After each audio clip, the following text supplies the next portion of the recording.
change the lives of both. But what happened after that embrace, no one could have predicted. If this story has already touched your heart in these first few moments, leave a like, subscribe to the channel, and tell us in the comments, where are you listening to this message from? Your support is what keeps this space alive. The airport terminal buzzed with activity, a sea of strangers moving beneath bright fluorescent lights and the sound of overhead announcements. Ashley stood frozen in the middle of it all, her hoodie pulled tightly around her, trying to hold back the ache building in her chest. Her hands were clammy and her throat felt dry. She hadn't seen her younger brother, Ryan, in nearly 3 months, and every passing second seemed to drag on forever. She glanced at the arrival screen once again. Flight 227 from Denver landed. Her heart skipped a beat. He was here. Ashley stretched to her toes, straining her neck to peer over the sea of suitcases, backpacks, and tired faces. The air was a mix of coffee, jet fuel, and the familiar scent of fabric softener, like every airport reunion she had ever experienced. Somewhere in the crowd stood the only person who still felt like home, and then she saw him, broad shoulders under a navy hoodie, a black duffel bag slung over his shoulder, standing alone, his eyes scanning the crowd with an unsettling stillness. Ryan, she thought without hesitation. She didn't stop to think. She couldn't. Her heart surged ahead before her mind caught up. She darted through the crowd, dodging a stroller, slipping past a man with headphones, eyes locked on that hoodie. Her chest burned with urgency, her throat tight with anticipation. And then, she was there. Without a second thought, Ashley threw her arms around him from behind, burying her face in his shoulder. A tear slipped down her cheek before she could stop it. "Ryan," she whispered, her voice trembling, "I missed you so much." For a moment he didn't move. No reaction. Then, she felt it. The stiffness beneath her arms. His muscles were wrong. The scent of cologne wasn't familiar. The silence was cold, not warm. Something was wrong. Slowly the man turned in her arms, and that's when she saw it. This wasn't Ryan. This wasn't her brother. Not even close. His face was older, mid-30s maybe. Clean-shaven with a jawline that looked deliberately sculpted. Ice blue eyes locked with hers, surprised but calm. His brows were raised in confusion, but he didn't pull away. Not yet. "Oh my God," Ashley gasped, stumbling back. I'm so sorry. I thought you were someone else, my brother. I was waiting for him. He said he'd be wearing a hoodie, and you just..." Her voice trailed off in a panic. The man didn't look angry, just curious. His lips curved into a soft, amused smile. "That's the nicest mistaken identity I've ever experienced," he said, his voice smooth and cultured. "You really thought I was your brother?" Ashley buried her face in her hands. "I didn't even look at your face. I just... Ugh, this is so embarrassing." "Don't be," he said softly. "It was unexpected, but not unpleasant." She peeked between her fingers, blinking rapidly. "I must have looked completely insane." He tilted his head. "No. You looked like someone who needed a hug." That stopped her just for a second. Ashley lowered her hands. There was something in the way he said it. Not flirtatious, not mocking, just honest. The intercom crackled again, announcing a boarding call at gate 14. She jumped slightly. "I should find my actual brother," she muttered, stepping back. "Sorry again, really." He nodded, then asked, "What's your name?" She hesitated. "Ashley." He extended his hand, surprising her once more. "Logan." Their fingers touched briefly, his grip firm, warm, grounding. And then she was gone, disappearing into the crowd with her cheeks still burning. Logan Whitmore stood there for a long moment, processing. He hadn't meant to linger, but something about her voice, the way her arms had wrapped around him without hesitation, without any agenda, it stirred something in him. A door he didn't know was still locked. He turned slowly and walked toward the terminal exit, his driver already waiting. But his mind stayed behind, where her touch still lingered. Meanwhile, Ashley found Ryan 2 terminals down, grinning as he pulled her into a real sibling hug. "Took you long enough, sis." But even as she laughed and squeezed him tight, the feeling from earlier of hugging a stranger and of being seen, refused to leave her. The next morning at the cafe, she tried to shake it off. The machines hissed, customers barked orders, and her manager was already in a bad mood. She dropped a coffee filter and spilled a cup of cream, earning a glare from Linda behind the counter. Still, her mind wasn't on the cafe. It was back at the terminal, back in that brief moment of warmth that wasn't even hers. What a ridiculous mistake, she thought again and again. But when the cafe bell chimed, her breath caught. There he was, same quiet posture, tailored charcoal coat, sunglasses in hand. Logan Whitmore, walking straight toward the counter, straight to her. "Coffee.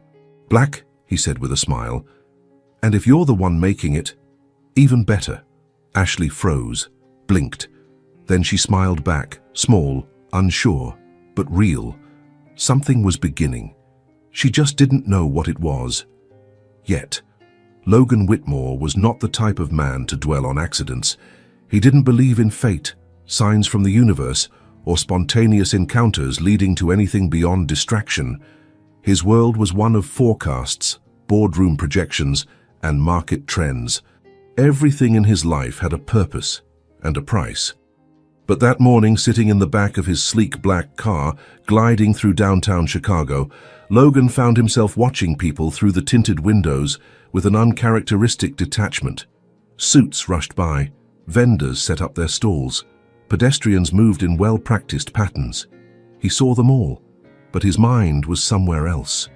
With her, Ashley, the girl who had flung her arms around him like her life depended on it. The girl who had whispered a name, not his, with such emotion that his whole body had gone still. The girl who had mistaken him for someone else, and yet, in that single moment, had made him feel more seen than he had in years. Logan ran a hand through his perfectly styled hair, breaking his usual composure. He hadn't meant to think about her. But the memory wouldn't leave him. The warmth of her arms, the rawness in her voice, the way she had looked up at him, wide-eyed, vulnerable, mortified, and still hadn't run away.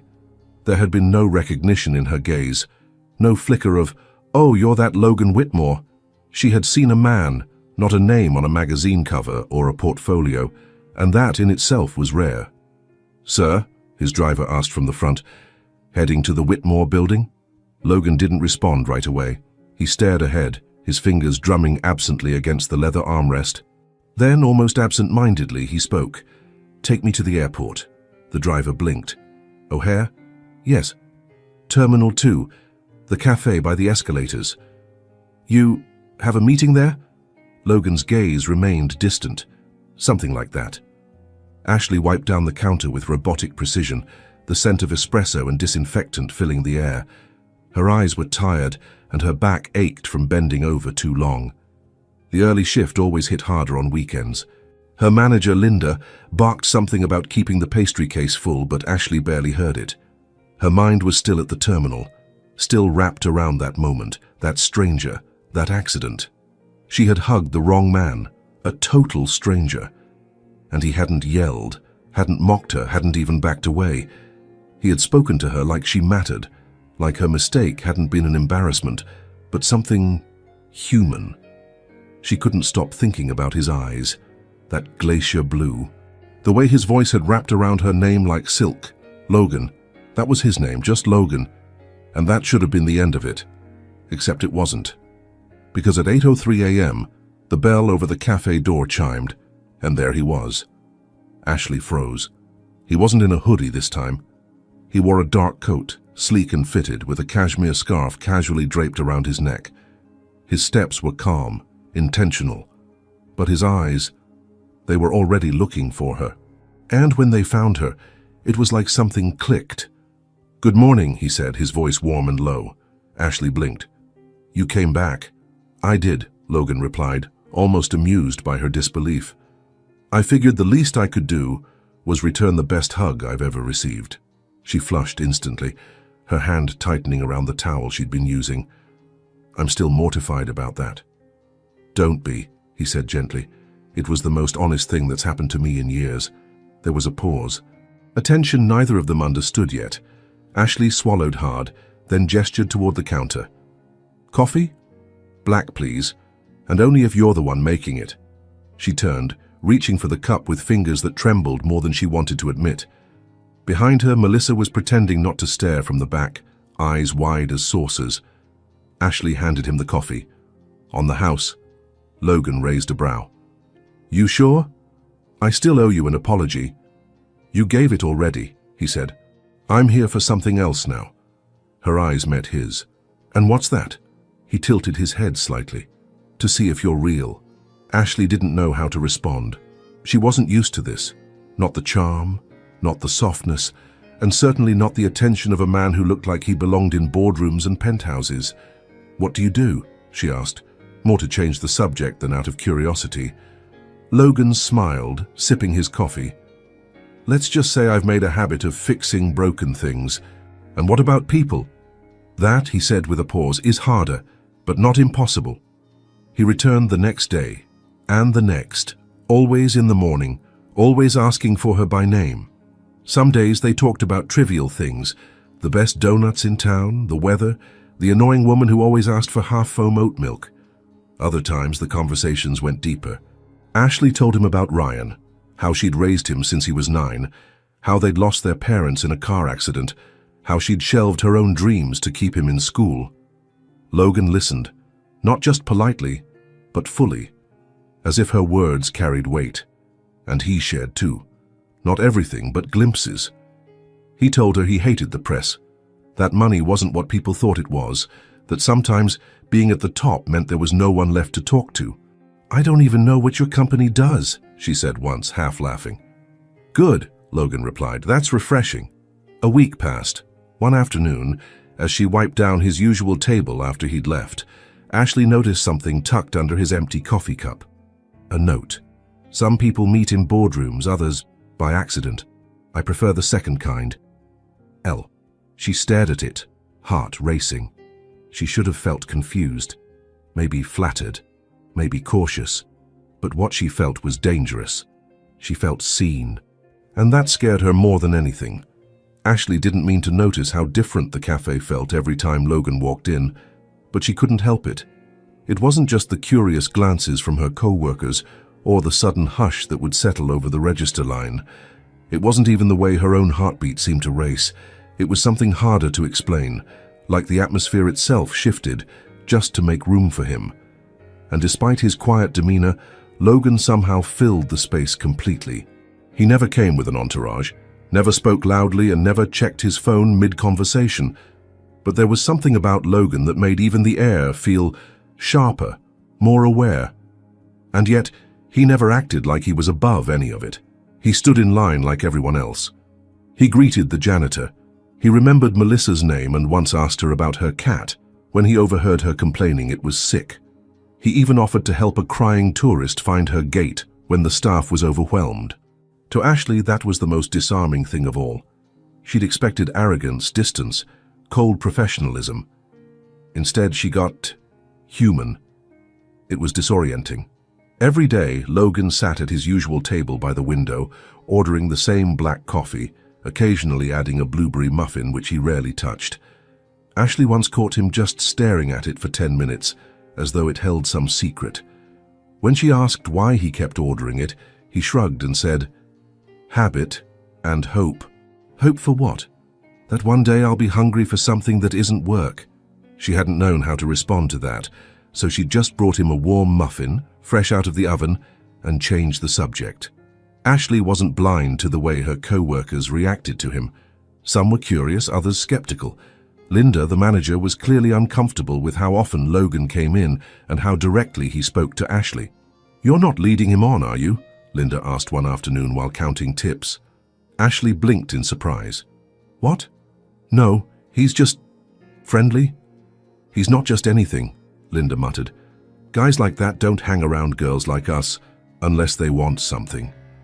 The words stung. Ashley didn't answer. She knew how it looked, knew how unlikely it was that someone like Logan, rich, powerful, untouchable, would keep showing up just to talk to her. But that was the thing. He never crossed any lines. He never flirted in that practiced, smirking way she'd grown used to deflecting. He just showed up, asked questions, listened, and slowly she found herself opening up in ways she hadn't expected. One slow Tuesday morning, Logan sat across from her during her 10-minute break. She sipped her free coffee while he leaned forward, elbows on the table, his coat draped over the chair beside him. "What did you want to be?" he asked softly. Ashley frowned. "When I was a kid." "No. When you still believed it was possible." The question caught her off guard. She stirred her coffee slowly. "A chef," she said after a moment. "I used to cook for my parents. Nothing fancy. Mac and cheese, grilled cheese, you know. But I loved it. I used to dream about opening a small place one day. Warm lighting, wooden tables, a handwritten menu that changed every season." Logan was silent, just watching her. She smiled faintly. "But dreams don't pay hospital bills, or rent, or textbooks. So I stopped dreaming." He didn't look away. "That's the tragedy of being practical." She looked up, surprised. "What?" "You become very good at surviving and forget how to live." Ashley's chest tightened. He wasn't wrong, but hearing it out loud felt like someone had reached inside her and tapped on something she thought had been long buried. One evening, just before closing, a group of businessmen walked into the cafe, loud, arrogant, overdressed. Ashley greeted them with her usual professionalism, but one of them looked at her up and down and smirked. "You're prettier than I expected for a barista," he said, like it was a compliment. Before she could respond, Logan appeared beside her. "Gentlemen," he said, his tone polite but icy, "you're standing in my coffee shop." The men blinked, confused. One of them laughed. "Yours?" Logan didn't smile. "Figuratively speaking. But feel free to leave if you don't know how to speak to people with respect." The silence was immediate. The man who'd made the comment stammered an apology. Ashley didn't say a word, just watched as Logan returned to his seat as if nothing had happened. Later, she brought him a second coffee, on the house again. "You didn't have to do that," she said. "I know," he replied. "But you shouldn't have to fight every day just to be treated like a person." Ashley sat down across from him. Her break had already ended, but she didn't care. "Why are you really here, Logan?" she asked quietly. "You could go to any cafe in this city. Why this one?" He looked at her for a long moment. "Because here, I don't feel like I have to pretend." She swallowed hard. And suddenly the line between their worlds, billionaire and barista, suit and apron, felt less like a wall and more like a thread. Fragile, unexpected, real. Neither of them said anything more, but that silence said everything. And yet, beneath it all, Ashley couldn't ignore the question building in her chest. How long could something this fragile really last? The moment the elevator doors closed behind her, Ashley felt her breath catch. She stood at the heart of Logan Whitmore's world, a penthouse soaring high above the city, encased in silence and glass. The living room stretched out in front of her, elegant and endless, with sleek furniture arranged like no one had ever actually sat there. It was the kind of place that belonged in a magazine, not in a life, not her life. She took a cautious step forward. The floors gleamed beneath her worn sneakers. Sunlight streamed in through the floor-to-ceiling windows, casting long shadows over a white leather couch, a grand piano in the corner, and an abstract painting she couldn't even begin to understand. The city below moved like a dream. Cars, people, chaos. But up here, time seemed suspended. Ashley wrapped her arms around herself. It was beautiful and absolutely terrifying.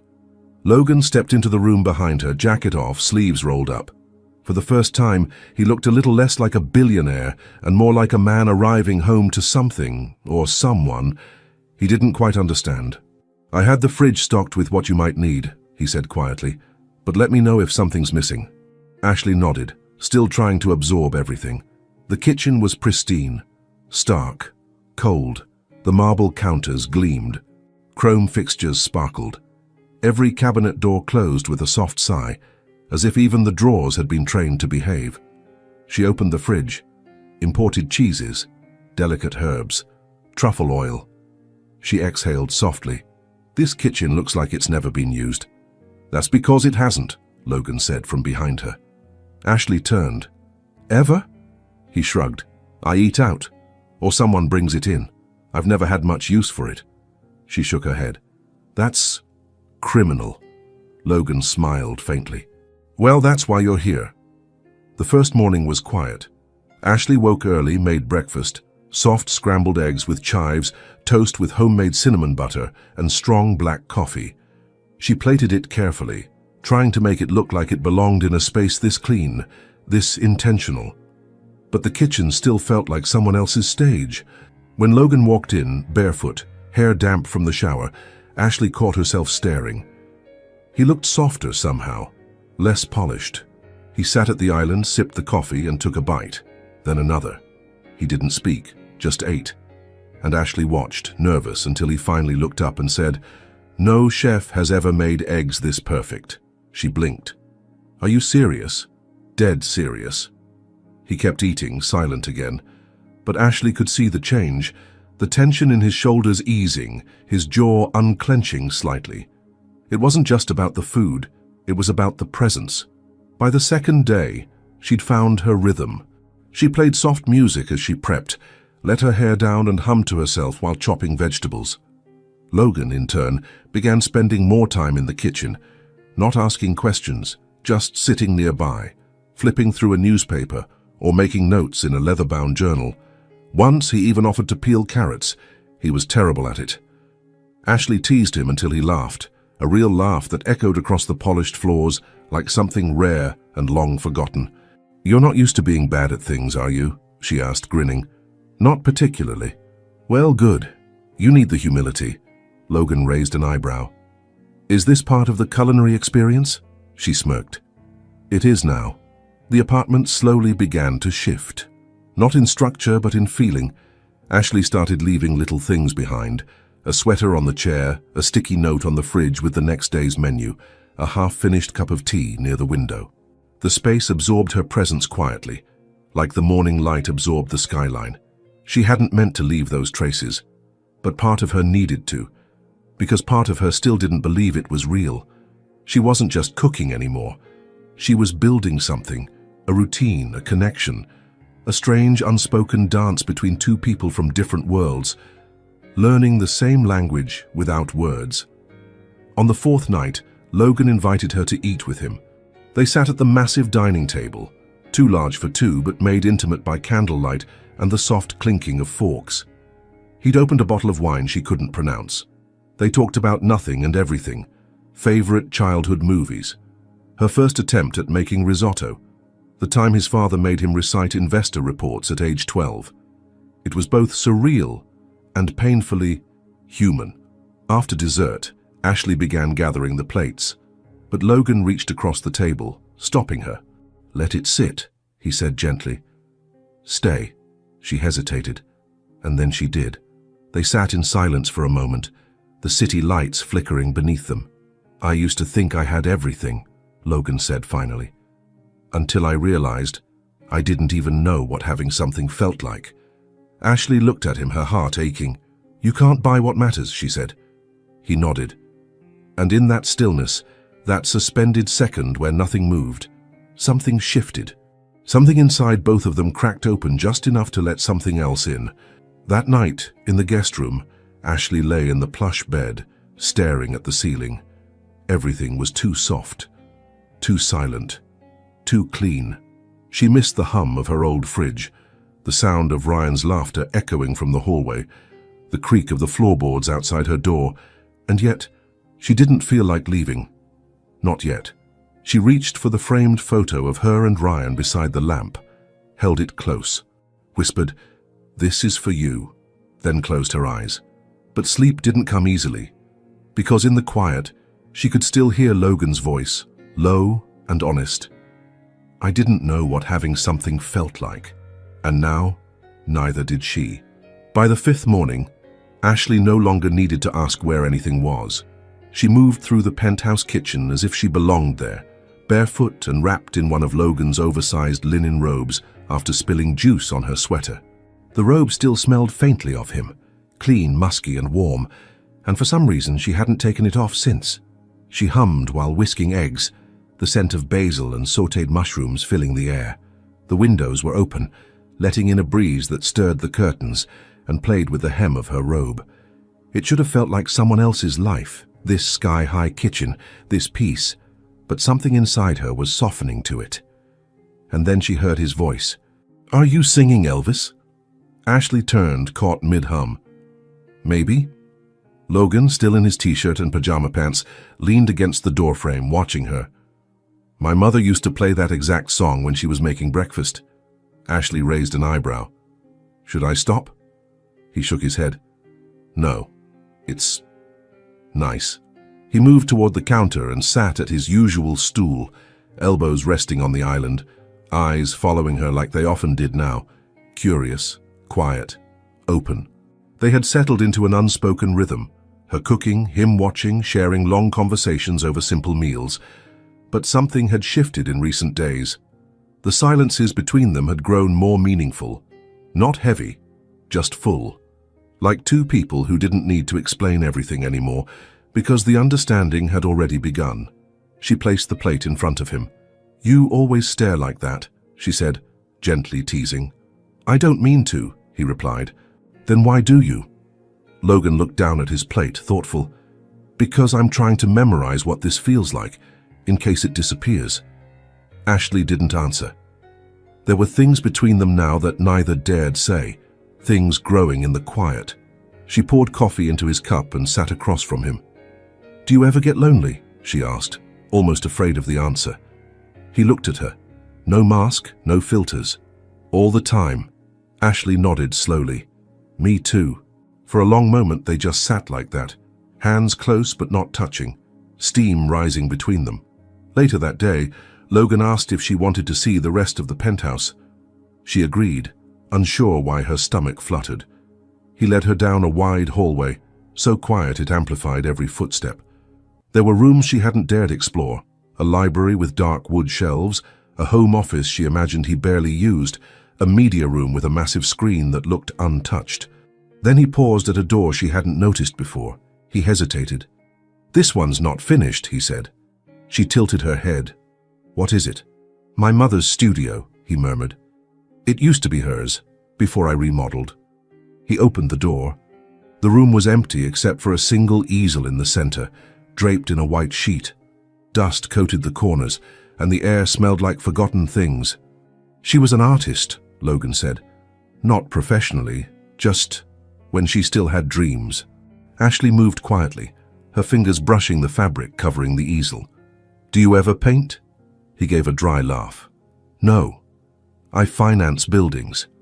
I don't create beauty. I buy it." "You don't have to paint to create," she said softly. "Sometimes just allowing space for someone else's light is enough." Logan looked at her for a long time, and something unspoken passed between them. He wasn't used to being seen beyond his empire, and she wasn't used to being seen at all. That night, a storm rolled in over the skyline. Thunder echoed across the glass and rain painted streaks down the windows. Ashley couldn't sleep. She wandered into the living room, wrapped in a blanket, and found Logan already there, barefoot, glass of wine in hand, staring at the city. "Couldn't sleep either?" she asked. He shook his head. "The storm reminds me of when I was a kid." Ashley sat beside him, pulling her knees to her chest. "I used to love storms. Ryan would hide in my bed and we'd pretend we were on a ship at sea." Logan smiled faintly. "I used to hide in my mother's studio." Did she know? She always knew, but she pretended not to. That was her gift. Ashley leaned her head back against the couch. The thunder rolled closer. "Do you miss her?" she asked. "Every day," he said. "She was the only person who didn't want anything from me." Ashley's throat tightened. "And your father?" Logan was silent. Then, "My father believed I was a brand, not a boy. I stopped being his son the day I became an asset." Ashley closed her eyes. "I'm sorry," she whispered. He turned to her. "Why? You didn't cause it." "No. But I understand what it's like to be responsible for people you love, to carry everything and pretend it's light." He stared at her. "How do you do it?" She met his gaze. "I remind myself why I'm doing it, who I'm doing it for." They sat like that, two quiet souls who had learned to survive without asking for help, finally allowing themselves to lean just a little. And for the first time, Ashley reached out, Her hand rested lightly over his, not a gesture of romance, but of understanding, of shared grief, of quiet courage. Logan didn't move. He just let her hand stay. As the storm continued outside and the clock ticked past midnight, Ashley whispered the words that had been building inside her all week. Maybe we're both just trying to remember how to feel safe again. Logan turned his hand under hers, and gently, without a word, he laced their fingers together. Ashley had just finished folding Logan's linen napkins when he appeared in the doorway of the kitchen, holding something behind his back. "You've been hiding," he said with a half smile. "I've been reorganizing your spice cabinet," she replied, raising an eyebrow, which, by the way, was a tragedy. "I'm sure it was," he said, stepping closer, "but I came to ask for something slightly more terrifying than cardamom." Ashley leaned back against the counter, suspicious. "I'm listening." Logan pulled a slim black envelope from behind his back and held it out to her. She took it, curious. The paper was thick, textured, elegant. She opened it carefully and read the gold-embossed invitation inside. The Whitmore Foundation Annual Gala. Black tie. Friday night. Benefiting children's health initiatives. Her heart skipped. "A gala," she said slowly. "Like gowns and champagne and judgmental rich people?" "Yes," Logan finished, half laughing. Ashley blinked. "You want me to go to this?" "I do." "Why?" He was quiet for a beat, then said, "Because I want you there. Beside me." She swallowed. "Logan, that's not my world." "It's not mine either," he replied, softer than she expected. "Not the real me. Not the version of me you've been seeing." Ashley looked down at the invitation, the paper heavy in her hands. "I don't have a dress for something like this. Or shoes. Or, I've already handled that," he said gently. "There's a stylist arriving tomorrow. Everything will be tailored for you. No pressure. But if you want to come, if you're willing, I'd be proud to have you with me." Proud. Not, "You'll look good on my arm." Not, "It'll make a statement." Proud. That word landed somewhere deep in her chest. Ashley nodded slowly. "Okay, but I'm not promising I'll know which fork to use." "Then we'll just drink from the bottle," Logan smiled. The next afternoon, a private stylist named Amelia arrived with 3 garment bags and a discreet suitcase full of options. She didn't blink at Ashley's simple apartment clothes or chipped nail polish. Instead, she treated her like royalty, gentle, professional, kind. After trying on 4 dresses, Ashley stepped out in the 5th. It was navy blue, sleek but soft, with delicate straps and a subtle shimmer that caught the light like moonlight on water. It hugged her body in a way that made her feel elegant but not exposed, different, but still herself. When Logan saw her, his breath visibly caught. "You're—" he began, but didn't finish. Ashley looked down at herself. "Too much?" He shook his head. "Not even close." Their eyes met and stayed. For a moment, neither of them moved. Then Logan held out his hand. "Ready to be brave?" Ashley smiled. "Let's find out." The gala was held at a private museum downtown, its glass facade glowing under string lights and soft jazz drifting through the air. As their car pulled up to the valet, Ashley's stomach flipped. Logan reached over and gently squeezed her hand. "You don't have to impress anyone," he said. "Just breathe." She nodded, but her heart was pounding. Inside, chandeliers sparkled above tall ceilings, and guests in floor-length gowns and tailored tuxedos moved like they belonged to another century. Waiters carried trays of champagne. Photographers clicked discreetly in corners. Conversations were sprinkled with names Ashley had only seen in headlines. She kept close to Logan, her fingers brushing the back of his jacket. He introduced her simply. "This is Ashley." No title, no explanation, no performance. And yet, the looks started. Subtle, calculated, smiles that didn't reach eyes. One woman whispered behind a glittering clutch. A man gave Ashley a once-over before offering a tight nod. Even the waitstaff seemed more polished, more rehearsed. Ashley straightened her posture. She wouldn't shrink, but she couldn't deny the burn of discomfort under her skin. Logan led her to a quieter area near the art gallery wing, offering her a glass of champagne. "You okay?" he asked. "I'm fine," she lied. He touched her hand gently. "I don't have to be." Ashley looked at him. "They're judging me. They don't know you. They don't want to know me." Logan's jaw tightened. "Then they're not worth knowing." Before she could respond, a voice sliced through the air. "Logan." Ashley turned. A tall, statuesque woman approached in a blood-red gown, hair pinned perfectly, smile sharp as glass. "Samantha," Logan said, neutral. Ashley's stomach dropped. The X. She could feel it without being told. Samantha's eyes flicked to Ashley, then back to Logan. "You brought someone new." Ashley held out her hand politely. "Hi, I'm Ashley." Samantha looked at the hand, then smiled without taking it. How charming.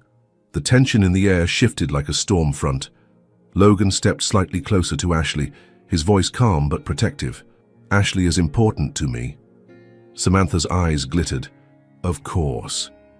You always did enjoy rescuing strays." Ashley felt the words hit like a slap. But before she could react, Logan spoke. "That's enough." His voice was low, firm, and final. Samantha's smile cracked, just barely. Then she turned and walked away, heels clicking like knives on marble. Ashley stood frozen. Logan turned to her. "I'm sorry. You don't have to apologize for her," Ashley said, her voice quiet but steady. "No," he said. "But I should have warned you. I didn't realize they'd—" He trailed off. Ashley shook her head. "It's okay. I'm okay." But something inside her had shifted. The room felt smaller now, colder, like a door had been opened, and now couldn't be closed. Later, while Logan gave a brief speech on stage, Ashley stood near the back, clutching her glass, pretending to listen while her thoughts spun. Maybe she wasn't meant for this world. Maybe, no matter how much he made her feel seen, the rest of them never would. And then she heard it. A voice behind her. Two women whispering. "Did you see her shoes?" She probably borrowed everything. He's always had a thing for broken girls. Ashley turned around, but before she could say anything, she caught Logan's eyes from the stage. He was looking straight at her. His voice faltered. And in that pause, she felt something deeper than pity or anger. She felt exposed. Ashley woke the next morning with the taste of regret thick on her tongue. The penthouse was quiet, the kind of silence that came after something had cracked. Outside the massive windows, the city stretched far below, oblivious. But Ashley could feel it, like a storm brewing in her chest. She hadn't slept well, not after the gala, not after the whispers, not after Samantha, and definitely not after the way Logan had looked at her on that stage. With pride, yes, but also with guilt. Guilt for inviting her into a world that had never made space for women like her.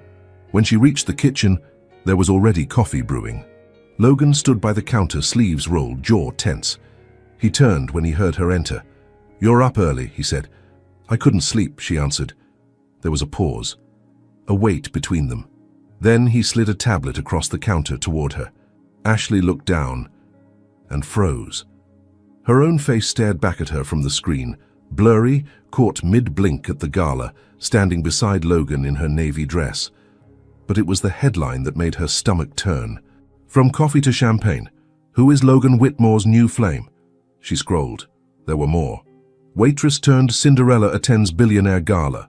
Barista bombshell or gold digger in disguise. Insiders say Whitmore has a soft spot for the strays." Ashley couldn't breathe. Each article was worse than the last. Personal photos scraped from her barely used social media. Her last job listed, even the old diner she'd worked at before the cafe. One piece had even tracked down her apartment building. They called her working class. Ordinary. Questionable. And none of it felt real. She stepped back from the counter. "Why are they writing about me?" she whispered. Logan's voice was low, controlled. "Because you were with me.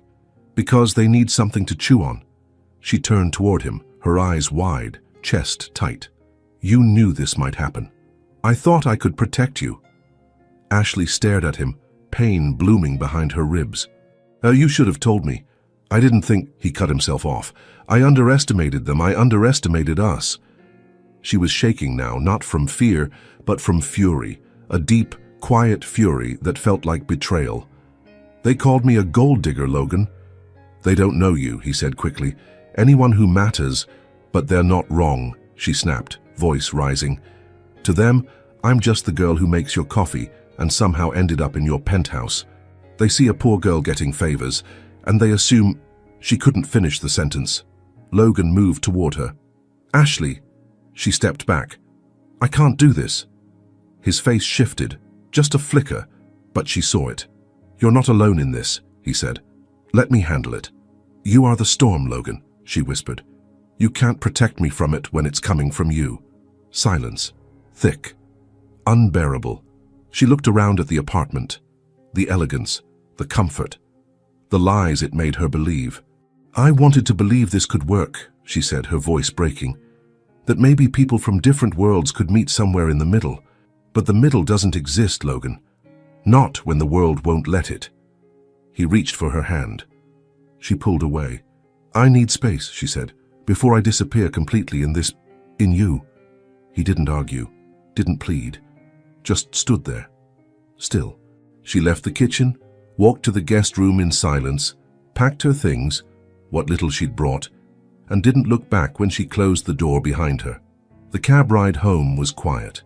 Ashley watched the skyline shrink behind her, the towers of glass and power dissolving into the fog of the morning. When she reached her apartment, the hallway smelled like burnt toast and floor cleaner. Familiar. Grounding. But when she stepped inside, it wasn't peace she felt. It was something else. A strange emptiness where something precious had begun to grow. She sat on the edge of her bed, opened her phone and scrolled past dozens of texts from Melissa, Linda, even some she didn't recognize. Most were curious, some cruel, others pretending to be supportive. She turned the phone off. She didn't want to explain herself, she just wanted to forget. The next morning, she returned to the cafe. Heads turned when she entered. Conversations halted mid-sentence. She could feel the heat of their curiosity pressing against her skin. Melissa rushed over. "Ashley, are you okay? I mean, that article—" "I'm fine," Ashley said flatly. She wasn't, but she needed to pretend she was. By noon, someone left a newspaper folded open at the counter. Logan's face on the cover. A quote pulled from some panel he'd spoken on the night before. She flipped it shut without reading. Her hands moved through the motions, grinding coffee, steaming milk, wiping counters, but her mind was far away, stuck between the fantasy she'd lived for a week and the reality that had shattered it. That night, she lay awake in the dark, replaying every moment. The way Logan had looked at her across the table, the way he'd laced his fingers through hers during the storm, the silence after she walked out. She missed him. Not the billionaire, not the penthouse, just him. But missing him didn't change the truth, and the truth was, love wasn't always enough when the world refused to let you hold it quietly. 3 days had passed since Ashley walked away from the penthouse, but it felt like years. The noise around her had quieted. The headlines began to fade, the stares at the cafe softened. But inside, the silence was louder than ever. Logan hadn't called. Not once. And that perhaps hurt the most. She told herself she needed the distance. But every time she passed a window with a skyline view, or felt the warmth of her kitchen at home, something inside her echoed his name. She missed the way he listened. She missed the quiet safety of cooking beside him. But above all, she missed the way he made her feel seen, not for what she had, but for who she was. That morning she arrived at the cafe early, craving distraction. The place was half empty, the usual smell of roasted beans and vanilla in the air. Linda handed her a clipboard. "Inventory deliveries late again. Can you double-check the supplier list? There's something weird with the invoice address." Ashley nodded, eager for a task. She walked to the back room, sat on a crate of filters, and pulled the invoice file from the delivery folder. She scanned the usual line items, dairy, beans, filters, lids, until her eyes caught on a name printed on the header. Whitmore Distribution Group subsidiary of Whitmore Holdings. Her breath hitched. She checked again. And again. The name didn't change. Whitmore Holdings, Logan's company. She felt a tremor run through her chest, hot and cold at once. Why would Whitmore Holdings be handling regional food distribution? Suddenly restless, Ashley stood and grabbed her phone. A quick search brought her to the homepage of Whitmore Holdings, sleek and corporate. She clicked through subsidiaries, her fingers shaking. There it was. WHTR Food and Logistics, acquired 5 years ago, formerly known as Heartland Distributors. She froze. Heartland. That name she hadn't heard in so long. It used to be printed on the side of trucks that delivered ingredients to her family's restaurant, back when her father was alive, before everything fell apart. A chill settled in her spine. Hands trembling, she dug through a folder of old photos and receipts her mother had kept, tucked in a drawer beneath the coffee station. She found the last invoice before the restaurant closed. Heartland Distributors. A late fee. A price spike. That was the final month before they'd defaulted. She sank to the floor. It couldn't be coincidence. Ashley's heart pounded in her ears. Her family's restaurant, her father's dream, her mother's pride, had folded under mounting supply costs they could no longer afford. Costs driven in part by corporate restructuring, by mergers, by aggressive acquisitions, by Logan's company. She sat there silent, her back against the cold metal shelf. Suddenly, the quiet between them wasn't just space. It was betrayal. Later that night, Ashley stood outside Logan's building. She hadn't planned on coming, but her feet had brought her there before her heart could protest. The doorman recognized her but hesitated. "Mr. Whitmore is upstairs. Shall I let him know?" She shook her head. "No, I'll go up." The elevator ride felt infinite. When the doors opened, she stepped into the familiar stillness of his penthouse, the smell of citrus cleaner, the hum of a jazz record playing low in the background. Logan appeared from the hallway barefoot in a charcoal sweater. "Ashley," he breathed. She held up the folder of documents. "I found the invoices," she said, her voice brittle. "From the restaurant, from the distributor your company bought." Logan's expression shifted instantly. "Ashley, wait. You knew?" "No," he said quickly. "I didn't. I swear to you. I didn't know until right now what you're saying. That Heartland was one of ours." "You never asked," she cut in. "Never looked. Never thought about what your business decisions cost people like my family." "I wasn't in charge of that division," Logan said, stepping closer. "I didn't touch the food logistics side. But your name was on it," she snapped. "Your name was the one printed on every door that delivered the final blow to my parents' dream. Your empire crushed us, and you never even noticed." Silence fell. A heavy, shaking silence. Logan looked at her, eyes filled with something he rarely showed. "Shame. I'm sorry," he whispered. "I would have undone it if I'd known." "That's the problem," she said, her voice cracking. "You have the power to break people without even knowing their names." Tears stung her eyes, but she didn't let them fall. "I trusted you, Logan. I let you into my world, and now I realize you destroyed it before you ever walked in." He stepped toward her, slow, cautious. "Please, let me make this right." She stepped back. "I don't think you can." And with that, she turned and walked out. Again, but this time something inside her didn't just ache. It shattered. The days that followed were heavy. Ashley moved through them like a shadow of herself, quiet, mechanical, distracted. She returned to the cafe, but her hands didn't move with the same rhythm. The coffee never quite frothed right. Her laughter, once spontaneous, had vanished. Something had been torn open inside her, and she didn't know how to close it. She hadn't spoken to Logan since the night she confronted him, and he hadn't tried to call. Part of her was angry at that. The other part understood. What could he say? There were things a simple apology couldn't fix. Her family's restaurant wasn't just a business.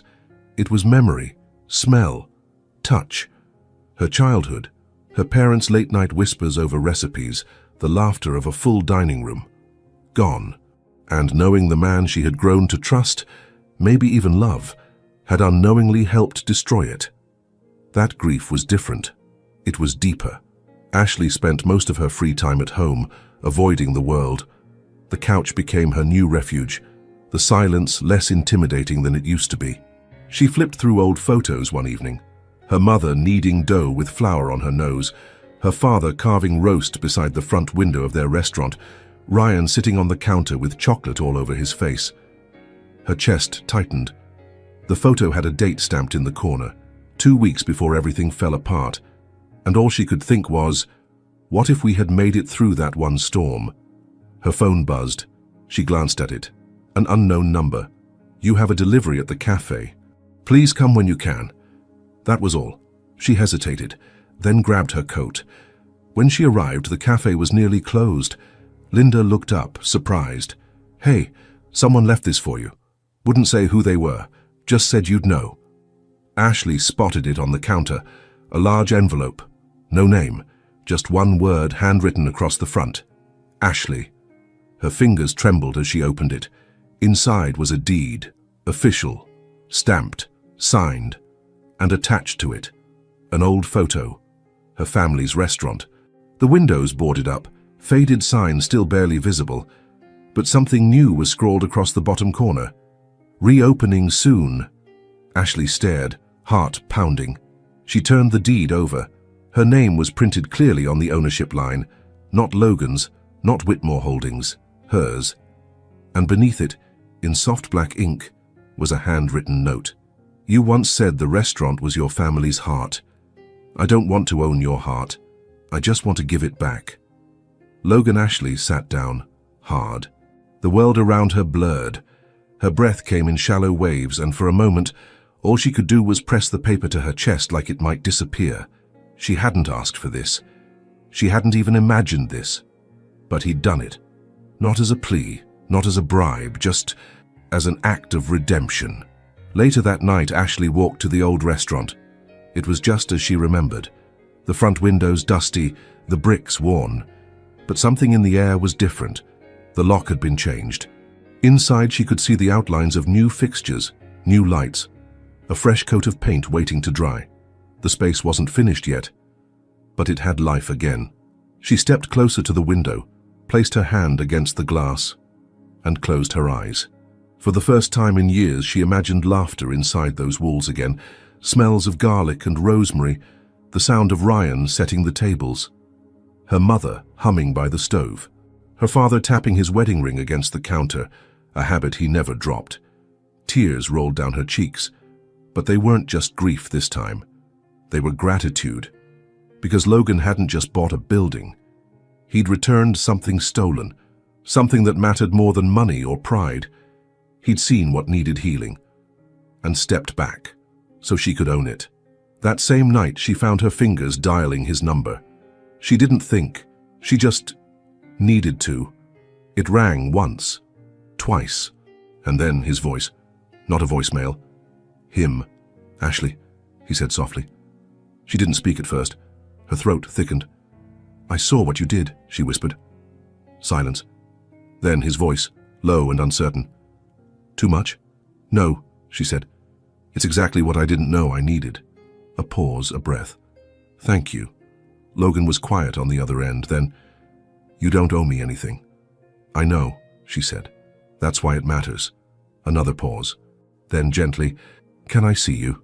Ashley looked out the window at the city, and for the first time in days her heart didn't ache. It beat, quietly but clearly. I think I want that, she said. Soon. And even though she couldn't see him, she knew he was smiling. Ashley hadn't planned on seeing him that day. She'd woken early, unable to sleep, her mind still filled with the image of the restaurant, her restaurant, waiting patiently to come alive again. She'd spent the morning there alone, walking between the unfinished walls, touching every surface like it was sacred. But around noon, as she stood by the window, sunlight casting long streaks across the dusty floor, she saw a familiar figure approaching from across the street. Logan. No suit, no bodyguards, just him. He didn't carry flowers or make a dramatic gesture. He simply walked to the door, paused for a second, waiting to be allowed in, and then stepped through when she nodded. They stood in silence for a moment, the weight of everything between them pressing into the space like a third presence. He looked around slowly. I remember this place, he said softly, from the photo, and from how you talked about it. Ashley nodded, watching him. It's still not finished, she murmured. Logan turned toward her. Neither are we. The words hung between them, raw, honest, a little broken. Ashley felt her chest tighten. "I was so angry," she said, voice low. "It's not just at you, at the whole world, at how fast everything was taken from us. You had every right to be. I blamed you for all of it. I blame myself too," he replied, his voice quiet. "Still do." Ashley stepped closer, just enough to see the weariness in his eyes. "You didn't have to give it back. I know, but you did." He nodded. "Because you matter more than my pride." For a long moment, neither of them moved. Then Ashley did something she hadn't done in weeks. She reached out and took his hand, and this time he held on. Later that afternoon, they sat on the floor in the back of the restaurant, sharing a sandwich Ashley had brought from the cafe. It felt ridiculous, sitting cross-legged on concrete with a billionaire, splitting a turkey and cheese on wheat. But it was real, unpolished, safe. Logan took a bite, then wiped mustard from the corner of his mouth. "You know, this is better than most of the food I've had catered." Ashley laughed. "That's because it wasn't engineered by a team of food stylists. No, just someone who cooks with soul." She rolled her eyes. "Flatter me again, and I'll make you do dishes." He grinned, gladly. The air between them had softened. Not erased, not perfect, but mended. Bit by bit. Ashley leaned back on her palms. "Ryan's doing better." Logan turned toward her. "Yeah?" "Yeah. His new doctor said the treatment's working. He's stronger. He even started sketching again." Logan smiled. "That's good. I always liked him." "He liked you too," she said, quieter now. "Even after everything." Logan was silent for a moment, then looked at her, really looked at her. "You're not the same girl I met at the airport." Ashley tilted her head. "You're not the same man." He nodded. "You made me want to be better," she swallowed. "And you made me believe I still deserved more." The wind rustled against the boarded windows. Sunlight shifted across the dusty floor. And in that silence, Logan reached forward slowly, giving her every chance to pull away. But Ashley didn't move. His hand found her cheek, warm, steady. And then, finally, with no more pain between them, no expectations, he kissed her. It wasn't rushed. It wasn't desperate. It was slow, deliberate, and deep in a way that made her toes curl inside her shoes. His lips were soft but certain, and the moment their mouths met, it felt like exhaling after holding breath for far too long. When they pulled apart, Ashley rested her forehead against his, eyes closed, breathing steady. "I've been wanting to do that," he whispered. "I know," she said. "Me too." They stayed like that, forehead to forehead, silence pressing gently against their skin, until her phone vibrated between them. She reached for it, glanced at the screen. Her brother. The message was short. "Doctor says I'll need surgery next week. Covered, right?" She looked up at Logan. He was already nodding. You won't have to worry," he said softly. Ashley nodded slowly, tears rising. Not from panic this time, but from relief. From being seen. From not being alone. And in that moment, something shifted inside her for good. She no longer saw Logan as the man who once lived in a world she couldn't reach. He was simply the man who had chosen her, and she was finally ready to choose him back. As the sun dipped lower in the sky, Logan brushed a strand of hair behind her ear. "So when do we open?" Ashley smiled. "Soon, very soon." But she wasn't just talking about the restaurant, she was talking about her heart, and for the first time, she was ready to let him in. The smell of garlic and rosemary filled the air. Ashley stood in the kitchen of the newly reopened restaurant, her apron dusted with flour, her hair pulled into a loose bun. The counters gleamed, the ovens purred, and sunlight streamed through the freshly cleaned windows. Every surface felt familiar but new, like home restored. Outside, the dining room buzzed with life. Tables were full. Laughter bounced off the walls. Soft music played in the background, not too loud, just enough to make the place feel like it had a heartbeat. Ashley peeked out from behind the counter. Linda and Melissa were seated near the window, beaming with pride. Several regulars from the cafe had shown up, curious to see what she'd built. A few investors were seated near the back. Ryan was near the register, dressed in a crisp button-up, taking orders like he was born to do it. He caught her looking and gave her a thumbs up. Ashley smiled through the tears that pricked at her eyes. She had imagined this day 1,000 times, but never like this. Not with Logan sitting at the farthest table, in jeans and a navy shirt, watching her with a kind of reverence she still didn't know how to carry. Not with her heart this full. Not with this kind of peace. The restaurant was called Mend. It had been her idea one late evening weeks ago, while they were sitting on the restaurant floor eating takeout. "It's what this place is," she had said. "It's not about food, it's about healing, rebuilding, starting over." And Logan had nodded without hesitation. Then that's the name. He hadn't argued. He hadn't corrected her. He had just said yes, like he did every time she needed him to simply listen. The soft chime of the front door broke her thoughts. A couple entered, then two more. She turned back to the stove and plated the next dish. Lemon herb chicken, garlic butter green beans, and her signature potato gratin. When Logan's plate was ready, she brought it out herself. "Chef's special," she said, placing it in front of him. He looked up at her like she was the only person in the room. "Will the chef join me?" She slid into the chair across from him, breathless from the rush, her cheeks flushed. "How are we doing?" she asked, glancing around. He took her hand. "You're doing more than running a restaurant, you're running a dream." Ashley's throat tightened. "I didn't do it alone." "No," Logan said, "but you made it mean something." They sat there in silence for a while, hands entwined on the table, letting the hum of the room speak for them. Then Logan shifted slightly, reached into his coat pocket. "I didn't plan to do this today," he said. Ashley blinked. "Do what?" But he was already standing. He didn't kneel, didn't make a speech.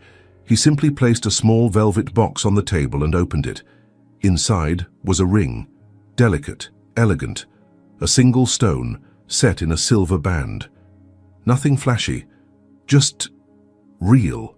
"I don't want another day to go by without you knowing I choose you," he said, voice quiet and steady.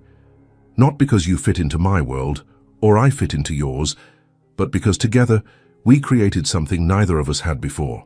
Ashley stared at the ring, then at him, then back at the ring. The room had quieted.